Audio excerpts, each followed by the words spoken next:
Travis always playing with the boy. I like playing with the boys.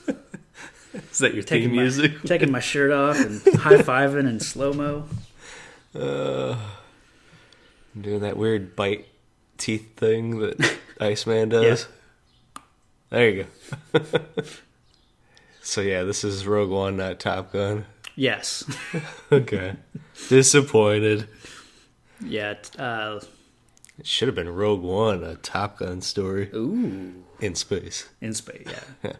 Well, it would be a sequel, so it's got to be in space. Come on. So this is Rogue One, a Star Wars story. That's right. I think it's the word story that really it makes me laugh. I like the title. These are my Star Wars stories. It's Rogue One, Star Wars stories. Grandpa, tell me a story. In a galaxy far, far away, there was some confusion between siblings.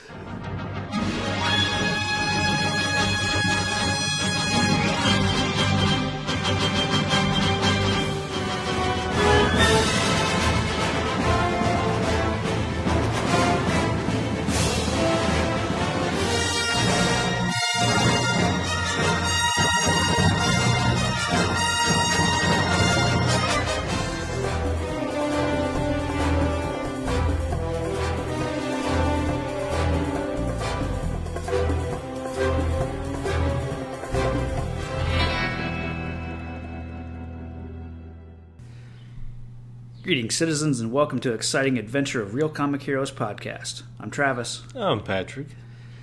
Today we are going to look at the first anything that we've gotten for Rogue One. They released the first trailer. Full title, please. Oh, I'm sorry. Rogue One, a Star Wars story. And Patrick has had no end of glee from that title. Star Wars story. They gotta have that little Star Wars bump in there. Well, they already got the title looking like Phantom Menace and all that. It definitely looks like the prequel title. Like it's not the big block. Font, yeah. It's the refined, like skinny font looking stuff with like that box around it. Yeah. So it makes sense. It's a prequel. Yeah. And that's one of those things that I've not heard or read anywhere online of anyone bitching about this being a prequel.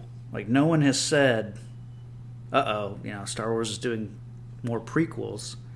So it's kind of interesting that this one is not getting any negative, from what I've heard on podcasts or what I've seen on Twitter. I've not seen or heard anything negative about the fact that they're doing prequels. You know, I mean, it's probably in wake of the last Star Wars movie that came out, so they're like everyone's in a good mood, right? Maybe I don't know this, but maybe some people wanted to know this story. I don't know. I never really thought about it myself, right? But I think what the cool part about this is it all comes out of two lines of the opening crawl of Star Wars, which I have in front of me. Rebel spaceships striking from a hidden base have won their first victory against the evil Empire. During the battle, Rebel spies managed to steal secret plans to the Empire's ultimate weapon, the Death Star, an armored space station with enough power to destroy an entire planet. So out of that, just from the opening crawl of Star Wars, we get this entire movie. So it's kind of cool that... Wow.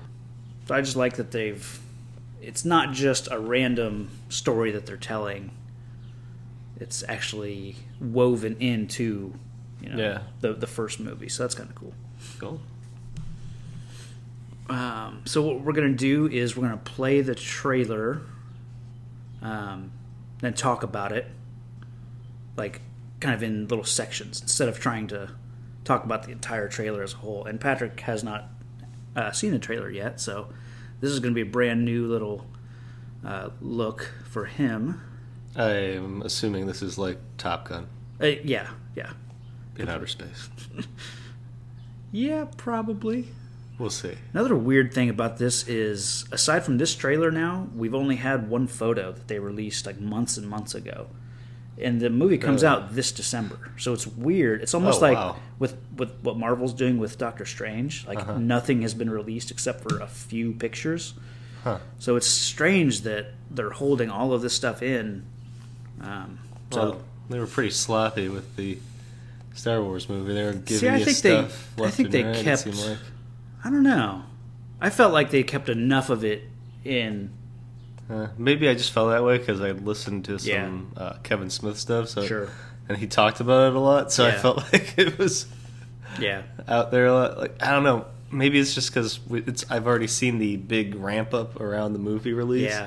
Yeah. But I felt like I saw friggin' Chewbacca and Han Solo walk into the Falcon like 50 times. Yeah. I guess to put it into some perspective, like with all the material that they released for Force Awakens through various like Comic-Con footage and the 3 trailers that they released, like we only saw 3 or 4 minutes of actual movie compared to the 12 minutes that Warner Brothers released through all the various Batman v Superman. Oh yeah. I mean, it was like when I watched Batman v Superman, you're literally like, yep, seen that, seen that.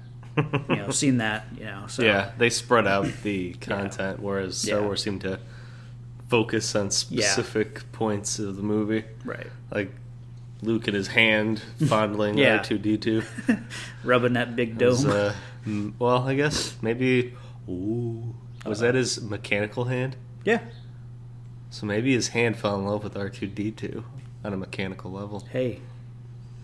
What happens in space stays in space. That's right. I like it. Yeah. There's an untold love story between Luke's right hand and... A Star Wars love story. Oh, yes. Oh, for the listeners, Patrick has finally seen most of Force Awakens. Yeah, I'm at the part where you see Metallo Mask Man's face for the first time. I'm pretty sure that's his name in the movie. Yeah. I've watched this very carefully, and they have yet to tell me his name. What? I heard something about Ren and Stimpy, and I think he had knights of some kind. But you got it. Yeah. I'm so close to being done with the movie, but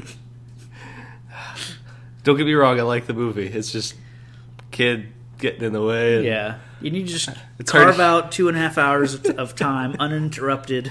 It's hard to hear the interrogation scene because it's so quiet. You need to rewatch it when you can just like focus on it. Yeah, she was into it though. Oh, that's good. Like when it was like action. Okay. And she likes the what's her face, Ray. Yep. Ray. Yeah. No, yeah, we have Kylo Ren and Ray. Yeah, Jesus. So she likes Ray when she was being attacked and then whooped their butt with her stick of metallic parts, whatever it is built out of. I don't know what it is. Oh, her staff? Yeah. Oh, yeah. It looks like it was Darth Maul's lightsaber. Like at the end of it, like parts of it look like stuff like that. So yeah, she thought that was awesome. Yeah, she likes girl power, so I'm gonna have to get her into Spice Girls, I guess. Well, good. Well, she's gonna like this movie then. Oh, really? Yeah. So without further ado, we're gonna play it and then pause it, talk about what the little sections. So.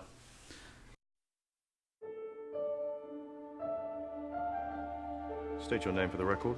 Jin Ursa. Forgery of imperial documents. Possession of stolen property. Aggravated assault. Resisting arrest. On your own from the age of 15. Reckless, aggressive, and undisciplined. This is a rebellion, isn't it? I rebel. Okay, so first does remind me of something. Okay. Blew my mind at the very beginning of the Star Wars movie that people were getting shot and like actually like blood. Oh, okay. Oh, yeah. Yeah, it was like what? Just made me think of that when I saw a bunch of stormtroopers fly out of an explosion. Okay, but I'm glad to see they brought those awesome helmets back. I know. Yeah, you see the the sperm troopers, the rebel. What are they called? TK? I think they're like TK troops or something like that. But the rebel troops with the brought back the khakis and the vests and the weird white helmets. So we see Jyn Erso is the star of the movie. She's being led into what looks like the rebel base on Yavin 4, where just shut up and go with it. Yavin 4.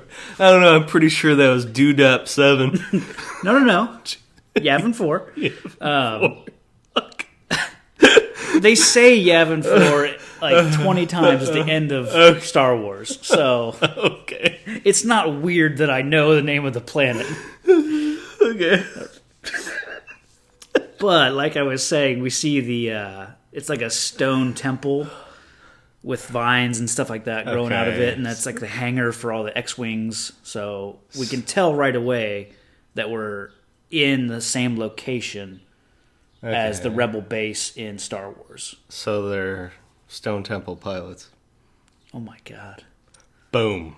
Wow, I'm legitimately impressed right now. That was an awesome. Wow. Yeah. That just happened. Well done. That's awesome. You're welcome, everyone. Yeah. Wow, I'm speechless. Okay, so the Stone Temple pilots are interrogating or reading off Jin's rap sheet, I guess. She's been on the run since age 15. And receiving stolen goods, that kind of stuff. So I guess they're showing us that she's kind of a badass. She's kind of like Han Solo. Yeah, stolen goods. Yeah, smuggling. So this is our I guess the hero of our story, our Star Wars story. All right. Oh yeah, who's the lady that was? Oh, all in white. Mm-hmm. Oh, that you're gonna laugh. That's Mon Mothma. Mon Mothma. She is in Return of the Jedi, and she's kind of the leader of the rebellion. So she's the predecessor to Leia. Yeah, kind of. Leia, I suppose so. Yeah. Was Leia still working for her in the first one, though? Yes. Yeah. Okay. Because I know she wasn't really the leader yet, but she was like a high-ranking. Yeah. Okay. She looked familiar, but maybe I've seen her in something else. But yeah. Okay. Okay, so she just said, "Yeah, I'm a rebel." Yeah. Basically. I rebel. Yeah, which is kind of a cool line, just putting it out there that she's against authority. Yeah. Even the rebellion authority. Right.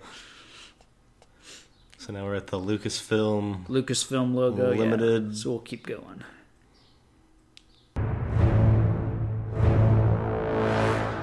We have a mission for you.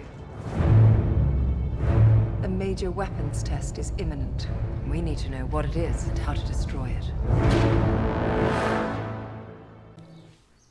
All right, so that's pretty badass. Yeah.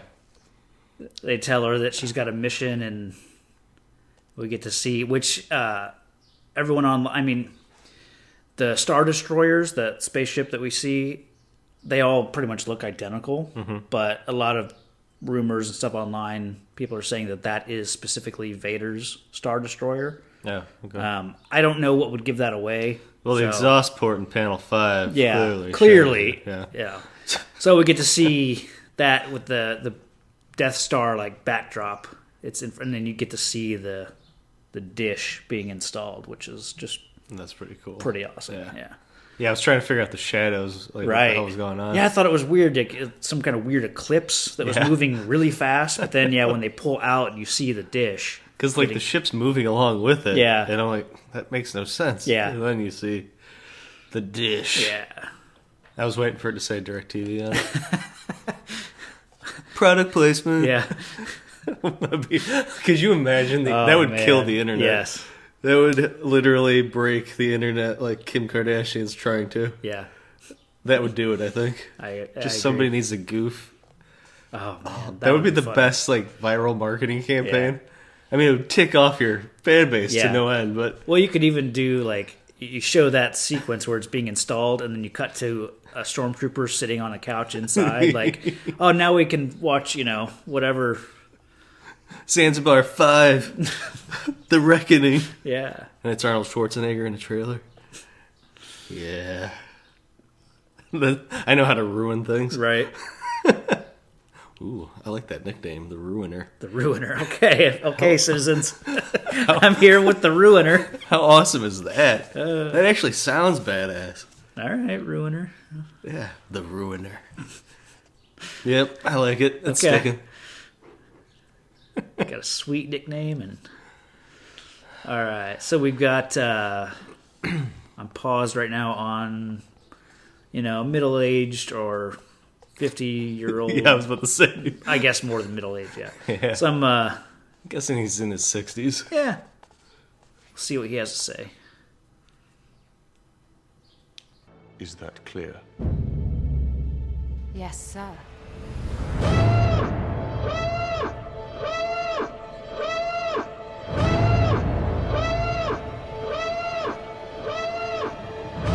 Is that a baby elephant dying? No, it's like... What the hell was that? It's just like the warning sirens that go off. We hear it in... I think when the Death Star is about to be destroyed, we hear it. We hear it various times in the original trilogy. I don't remember that exact noise. It's louder here in the trailer. It is jarring. But now we're basically going to get a bunch of kind of flashes of images. Okay. So it's going to be too fast to really talk about everything. But so we'll just play it out until we get some more dialogue. What will you do when they catch you? What will you do if they break you? If you continue to fight?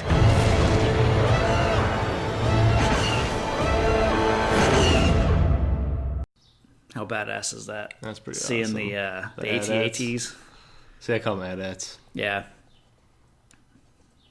Yeah, that was... I like the whole... I don't know what he was trying to do, but it seemed like they were trying to train the troopers into not divulging anything. Could be because what will you do when you get captured? Right. It was confusing because there's talk over footage. Yeah. So it's hard to see if that was related to the talk or. Yeah, I suspect that the guy that's talking, Forrest Whitaker. They haven't revealed who he's playing, but he's in black armor. Mm-hmm. And then we're shown what I think are being called shadow troopers, the all-black stormtrooper. Okay, I'm going to say something. Okay. I don't think it's the right word, but you may understand what I'm trying to say. Okay. It has to do with Boba Fett. Okay. Is it Mandalorian armor Wow, or something like that? Perfect, yeah. Mandalorian armor. That's what Boba Fett wears, the ancient, I didn't know if that's what he was wearing. Was no, like I mean, form of that. all the stormtroopers have kind of been modeled after the Mandalorian armor, kind of. Like in Attack of the Clones, when you find out that Jango Fett is the clone, or is the model, and he is a Mandalorian, then you kind of see the similarities in the stormtrooper, clone trooper uniform. So it all kind of comes from that. So yeah, that shadow trooper armor kind of looks like, because they're supposed to be the fiercest warriors, sort of the Sparta. Space. Yeah, kind of like Spartans. Yeah. Okay. I'm kind of fuzzy on the Mandalorians. 'Cause I thought their armor had to do with being able to repel force weapons, or maybe. I don't know. I don't See, know I've read or listened to audiobooks of Star Wars in the future. Oh, okay. Luke's son is with him. The young Jedi Tales or something. Yeah, but it's different than the movie. It's like Jason Solo. Yeah. Is Han's kid who turns into somebody else. Yeah. And I don't know. But then again, I haven't finished watching the Star Wars movies, so maybe his name is Jason. No, that's all been removed. Okay. Wiped away when they started doing more movies? Yeah. Okay. So. But yeah, so that's where I know this Mandalorian stuff from. So. Right on. Got some good nerd credit. Yeah. Yeah, it was cool. I liked. I've always wanted to see the normal human struggle, for flipping Jedis and got involved because, like, you know, there was that point where Darth Whiny Pants killed all the kids. Okay. And the other Jedi. Yeah. And there were no Jedi. Right. Except for some creepy lizard guy in the swamps. I believe his name is Dota. You're just trying to piss me off. All that's left is Yoda, and then Obi-Wan. Obi-Wan, and then two kids that don't know they have a screwed up family, Leia and Luke. Oh yeah, because essentially they got the Force still in them, so it's just not realized yet. Right. But I always wondered what that was like when Darth Vader was just ruling on high as the only, like, him and his Emperor as the only ones with Force powers out in the world. Sure. Like, wreaking havoc. Yeah. So I imagined, like, a dystopian future. Yeah. Like, I don't know, I just was always curious about how it was before everyone got the Force back up and running. Okay. Before Luke, like... Yeah. Okay, yeah. So what was going on while Luke was, dealing with water hydration converters or whatever? And from what everyone says online, and just rumors, Darth Vader is going to have an appearance in Rogue One. Because he's going to be probably what's going to happen. Because we know... James Earl Jones. Yeah. I mean, based on the opening crawl from Star Wars, we know that the Rebels have won their first victory against the Galactic Empire. So that, I'm guessing, at the end of Rogue One, there's going to be a big battle that the Rebels obviously win, and I'm guessing that's going to be against Darth Vader leading. Yeah. So it's cool. It'd be kind of cool to see A New Hope Vader taking on these rebels and ultimately losing a battle. But it may not be. He may not be who they have to go up against. We don't know. Yeah. Let's see. So I was trying to figure out who that Asian guy was. Just one of the Rogue One. Okay. Yeah, it's a band. I saw him beating a stormtrooper, but yeah. I forget. Like, they released a cast photo months and months ago, showing, I guess, the team that makes up Rogue. I'm guessing Rogue One is the unit. I don't know. That's what I would guess. Okay, so we got a bunch of dudes, and then Jin Erso is the leader, or one of them. So some of the people that we were shown real quickly are those members. I don't know how Forrest Whitaker factors into it. There's a guy in a big white cape who looks like an Imperial. Might be one of the bad guys, obviously. So. Ooh, wait, so would Count Dooku and Roboto guy be Grievous? Yeah. No, because they were in the prequels and in Attack of the Clones, and oh, that's right. Oh, they are at the start of this one. They are long. They are long gone. Yeah. Yeah. Never mind. Yeah. So this is going to be a prequel for Star Wars, but it's not for. It does come after, the Revenge of the them. Sith. Okay. So this is in between the two movies, but it's closer to timeline-wise. It's closer to Star Wars than everything else. Gotcha. Yeah. So. Ugh. Stupid jumping around in time, Star Wars. Okay. All right. Let's. Is that it? Where did we leave off? There's a little bit more. Okay. Oh, we left off with seeing the AT-ATs on a beach, which is kind of cool. We haven't seen scenery like that yet. What will you become?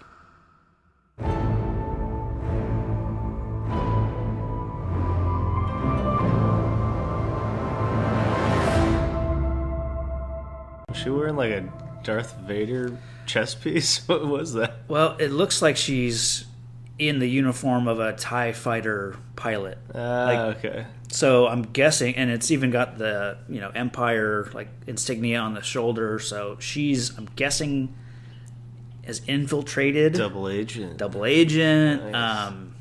Maybe that's because she's a rebel spy. Yeah. So I'm guessing somehow she works herself into the Death Star, or into a TIE fighter, or. So that's what. Yeah, the trailer ends with a little shot of her in the I think it's a TIE fighter uniform. It's all black. It's just without the helmet. So I assumed all those guys were clones. Well, at this point, they're not. At the start of Star Wars, or sometime between Revenge of the Sith and Star Wars, the cloning aspect stopped. Okay. And then they started to do kind of what the Jedi did, where they would take, infants, take, newborns, and then steal them from their families. Steal them. We learned that in Force Awakens. That's how Finn, he was brought up by the stormtroopers without knowing who his family was. So. And then he got out there and he was like, whoa, what the hell? Yeah. Not cool, man. Not cool. Right. So yeah, that's our first look at Rogue One, and I'm pretty excited about it. Yeah, it looks good. Yeah. I mean, it doesn't look over the top flashy, so I like that. And it's interesting to see, I like a good spy movie. Yeah. Like an infiltration kind of movie. Yeah. Because it gives you constant tension as to, when is it going to be the time that they're caught, or those movies inherently for me have a good tension feel. They stay with you throughout the movie, so I'm looking forward to that. Right on. I think what I like about it is, we know that at the end we know they're going to win, but we don't know who's going to make it out of this movie, Yeah. So it's because some of these characters could go on and live, long lives, and just the regular Star Wars movies that we've always known just don't feature any of them, or they could all get wiped out, big sacrifice at the end of the movie kind of. So I don't know, it'll be interesting. So, but it's nice that it comes out this year. Comes out in December, so. Yeah, that's crazy. I didn't know it was coming out that soon. Yeah. And then, is it 2017? No, I think it's 2018 we get the next official Star Wars movie. The one that they're working on to now? Force Awakens, yeah. Okay. Yeah. And then I remember hearing about a Boba Fett movie. Yeah, that's going to be a Star Wars story. It's going to be a standalone, and then they're going to do a Han Solo standalone. So. Huh. I think they said that we're basically going to get a Star Wars movie every year. Wow. It's gonna leapfrog. If that's the case, then we'll get the follow up to Force Awakens next year. But I don't think that's right. I thought it was 2018, so we might not get anything in 2017. So interesting. Yeah. Cool. Right on. So. Yeah. Well, I think. To that one. What's that? I look forward to that one. Yeah. Good. Good. I think that's going to do it for this episode. Yeah. And I'll probably release this one next since it's fresh, rather than the Alien episode that we were going to. So yeah, we'll be coming back at you with some more space adventure. That's right. With Alien and the search for the missing people. I don't know. I having seen Prometheus, it's weird watching Alien. Yeah. Well, I've never seen Alien. Okay. But I think I have a better view of it having seen Prometheus. Yeah. Like the landing on that planet and stuff. So. But we'll get into that on the next episode. Indeed. So yeah, you can find us on Twitter, Facebook, everywhere, Instagram at Real Comic Heroes. You can email us at realcomicheroes@gmail.com and let us know, what you think about the way Rogue One is shaping up. So we will be back next time with Alien. Check you later, nerds. Hey, citizens, Travis here. Just wanted to jump in with a quick announcement of kind of the schedule coming up. We were going to release our Captain America review this week, but due to the Rogue One trailer being released, Patrick and I recorded a breakdown of the trailer, so we're going to do that one this week, which you've already heard. And then we're going to do Captain America, and then after that, Alien. So episodes will come out in order, but not in the order that they were recorded. So thanks for listening, and we will be back next week with Captain America.